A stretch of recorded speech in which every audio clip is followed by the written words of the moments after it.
Hi అండి అందరికీ. ఈరోజు ఉసిరికాయతోటి చారు చేస్తున్నానండి. భలే ఉంటుంది అన్నమాట, కమ్మగా ఉంటుంది.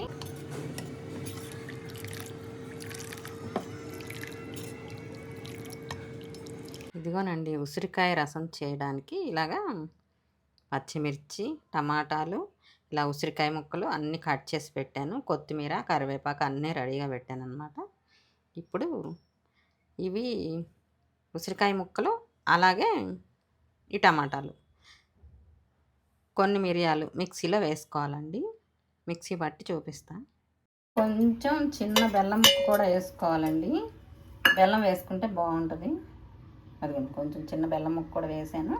ఇందులో జీలకర్ర, ధనియాలు వేయట్లేదండి. నా దగ్గర రసం పొడి ఉంది, ఆ పొడి యాడ్ చేస్తాను అనమాట. అండి ఇలా మిక్సీ బట్టి తీసుకొచ్చేసాను. ఇంకా చారుకి రెడీ చేస్తాను అనమాట. నేను ఫస్టే తాలింపు వేయనండి. తాలింపు వేయకుండా ఇది కొంచెం ఆయిల్ వేసేసి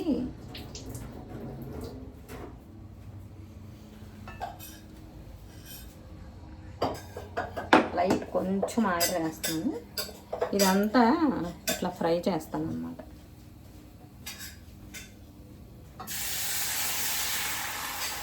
ఉసిరికాయ రసము ఇది మొత్తం ఇలా కొంచెం లైట్గా ఆయిల్ వేసుకుంటే చక్కగా ఫ్రై అవుతుందని అలా వేసాను. ఇందులో మనకి ఎంత కావాలో అంత వాటర్ కూడా యాడ్ చేస్తున్నానండి. ఇందులోనే కొత్తిమీర, అలాగే కొంచెం వాటర్ పోసుకొని ఇలా పోసేస్తున్నాను. ఇందులోనే కొంచెం ఉప్పు అండి, ఉప్పు కూడా ఇప్పుడే వేస్తున్నాను అన్నమాట. ఉప్పు, బెల్లం అయితే అందులోనే యాడ్ చేసేసానండి. ఇది చారు పొడి అని చెప్పాను కదండి, ఇది చారు పొడి అనమాట. అది కూడా యాడ్ చేస్తున్నాను. అలాగే ఇందులో కొంచెం పసుపు కూడా యాడ్ చేస్తున్నాను. అన్నీ ఇప్పుడే వేసేస్తానండి. కొందరు ఎలా చేస్తారంటే తాలింపు అనేది ఫస్ట్ చేస్తారనమాట. నేను అలా చేయట్లేదు అనమాట. పసుపు కూడా యాడ్ చేస్తున్నా. మామూలుగా చారుకి ఏంటంటే అసలు కారం అనేది యాడ్ చేయనండి చారు చేసేటప్పుడు. ఈ చారుకి మాత్రం కారం అయితే యాడ్ చేయాలండి తప్పకుండా. కారం కూడా వేసాను. ఇందులోనే కొంచెం కొత్తిమీర కూడా యాడ్ చేయాలండి.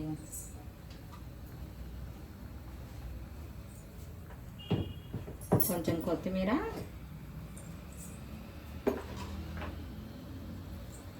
అలాగే ఇందులో ఉల్లిపాయలు అన్నమాట. ఇలా పొడవుగా కట్ చేశాను 2 ఉల్లిపాయలు, అలాగే పచ్చిమిర్చి ఇందాక 2 ఉసిరికాయ ముక్కలు ఉంచాను అన్నమాట, అవి కూడా యాడ్ చేస్తున్నాను. కొత్తిమీర కొంచెం తాలింపులో కూడా ఉంచాను. ఆ తర్వాత పప్పు ఉడకబెట్టి పెట్టానండి. ఇదిగో ఉడకబెట్టిన పప్పు ఇందులో యాడ్ చేసుకోవాలండి. బాగా ఇలా మెదిపేసుకొని, పప్పు వేసుకోకుండా కూడా చేసుకోవచ్చు. పప్పు వేసుకుంటే కొంచెం చిక్కగా బాగుంటుందని చెప్పి నేను ఇలా పప్పు అయితే యాడ్ చేస్తున్నానండి.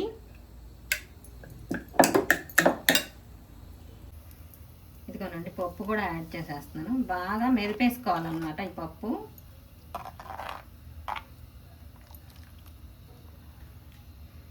కొంచెం ఇలా చిక్కగా వస్తుంది పప్పు కూడా వేసుకున్నామంటే బాగుంటుంది అన్నమాట. అందుకని పప్పు కొంచెం యాడ్ చేస్తానండి ఈ చారులో. నేను మామూలుగా కొన్ని చారులు చేస్తాం కదా, అలా అందులో అయితే కొన్నిట్లో యాడ్ చేయను. ఇందులో బాగుంటుంది పప్పు కూడా యాడ్ చేసుకుంటే. ఇదంతా కొంచెం 2-3 పొంగులు వచ్చేదాకా బాగా మరగనియాలండి. అన్నీ కలిపి మరిగితే బాగుంటుందని పప్పు కూడా ఇప్పుడే యాడ్ చేసేసాను నేను.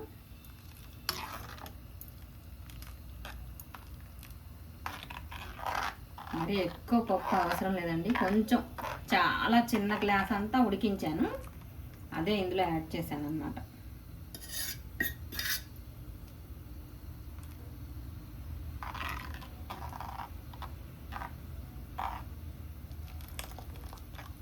ఇలా కొంచెం చిక్కదనం వస్తుంది పప్పు యాడ్ చేసుకుంటే.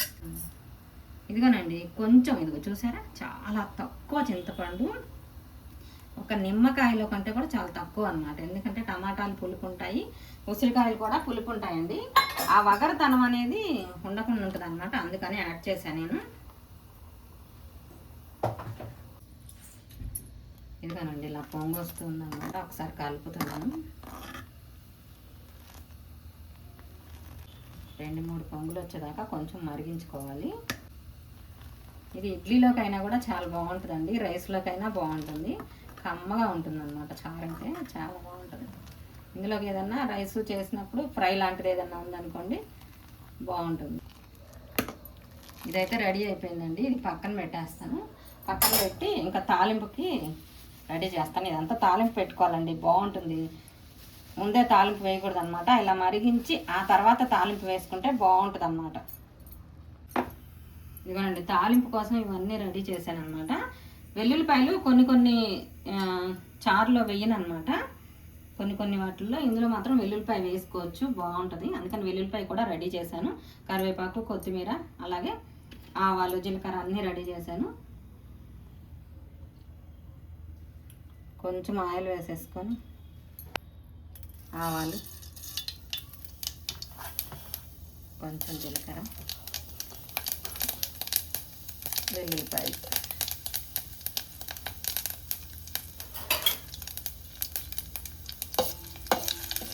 వెల్లుల్లిపాయలు కొంచెం ఫ్రై అవ్వాలండి, లేదంటే అవి పచ్చి వాసన లాగా వచ్చి మనకి చారు అనేది అంత టేస్ట్ అనిపించదు. రవ్వ ఎక్కువైందని ఆపాను, మళ్ళీ వెలిగించాను అనమాట. మళ్ళీ మాడిపోతే బాగుండదండి, ఇలాగ చక్కగా ఫ్రై అవ్వాలి. వెల్లుల్లిపాయ కూడా చక్కగా ఫ్రై అవ్వాలన్నమాట. ఇప్పుడు ఇందులో అన్నీ వేసేస్తాను.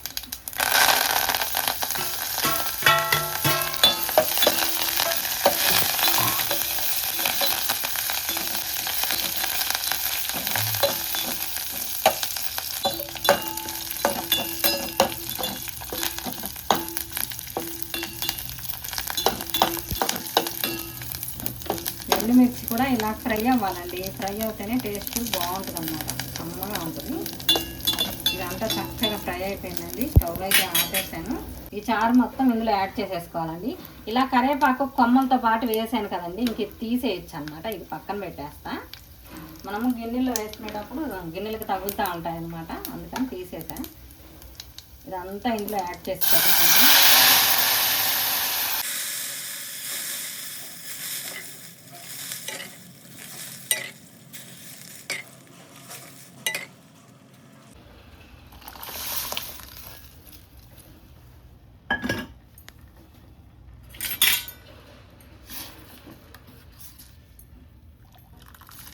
ఇలా చేస్తుంటేనే కమ్మటి స్మెల్ అయితే వస్తుందండి, చాలా బాగుందన్నమాట.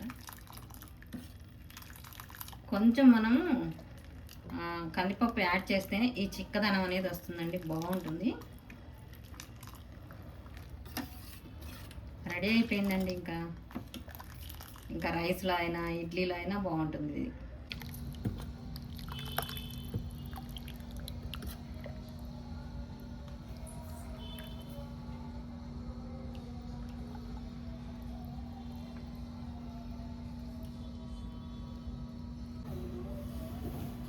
చేసినప్పుడు అన్నము మెత్తగా ఉండాలండి, బాగుంటుంది అనమాట. ఫస్ట్ కొంచెం నెయ్యి వేసుకొని ఇలా వట్టిపప్పుతో తిని ఆ తర్వాత ఇలా చారు వేసుకోవాలి, బాగుంటుంది అనమాట.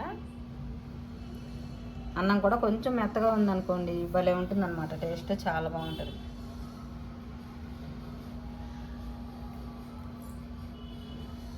బాయ్ అండి, ఉంటానండి. ఇంకో మంచి వీడియోతో మళ్ళీ కలుద్దామండి.